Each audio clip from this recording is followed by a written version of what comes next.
100కు 100% నాకున్న అనుభవంతో చెప్తా ఉన్నా. మనం ఏం పెద్ద గొడవలు బట్టి కొట్టేది లేదు, గడపలు బట్టి తవ్వేది లేదు. పార్టీని పెట్టుకొని ఉంటే చాలు, టార్చ్ లైట్ పెట్టుకొని ఉరికెత్తారు మళ్ళీ మన దగ్గరికి. ఎక్కడికి పోతారా నాయన అని ఆటోమేటిక్గా జరుగుతుంది. ఇవాళ రేపు ప్రజలు మునుపటి లెక్క గొర్రెల లెక్క లేరు. వీళ్ళన్నీ తీసేస్తున్నారు. యాదవుల గొర్రెలు తీసేస్తున్నారు. వాళ్ళు డిపాజిట్ కట్టలు డబ్బులు వాపసిస్తున్నారు. చేప పిల్లలు బంద్ పెట్టిండ్రు, ఫీజు రియంబర్స్మెంట్ బంద్ పెట్టిండ్రు. ఎన్ని రోజులు ఒప్పుకోడతారు ప్రజలు? వాళ్ళు చూస్తారు, టైం దాకా చూస్తారు. ఉన్నాయన్నీ ఎత్తేసి మేము 1, 2 ఇస్తామని 2, 4 ఇస్తామని నరికి అసలు మోసం తెచ్చినట్టు ఉన్నాయి పీక్ పారైతే ఇదేం అన్యాయం అని చెప్పి తప్పకుండా ఆల్రెడీ ఆలోచన చేస్తున్నారు.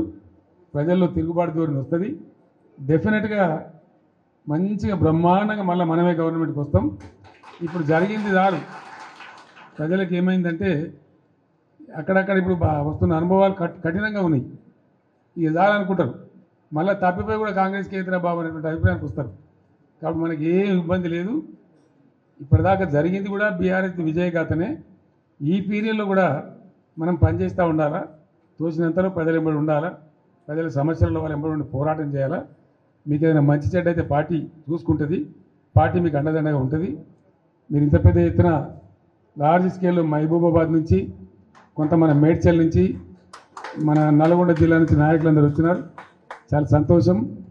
ఇక ముందు ఏం చేస్తామంటే వారానికి 1-2 నియోజకవర్గాలు పిలుద్దామనుకుంటున్నాం. మీరు వట్టిగా మధ్యలో తిని రావడం కాకుండా ఇక్కడనే మంచిగా మనకు భోజనశాల కూడా ఉంది. మీకు ముందే వస్తే చెప్పి వస్తే ఏమైందంటే 1000 మంది వచ్చిన బాధ లేకుండా ఇక్కడ మంచిగా భోజనాలు ఏర్పాటు చేస్తాం. మనం కాసేపు మంచిగా మాట్లాడుకోవచ్చు. అది నియోజకవర్గాల డేట్లు మేము త్వరలో ప్రకటిస్తాం.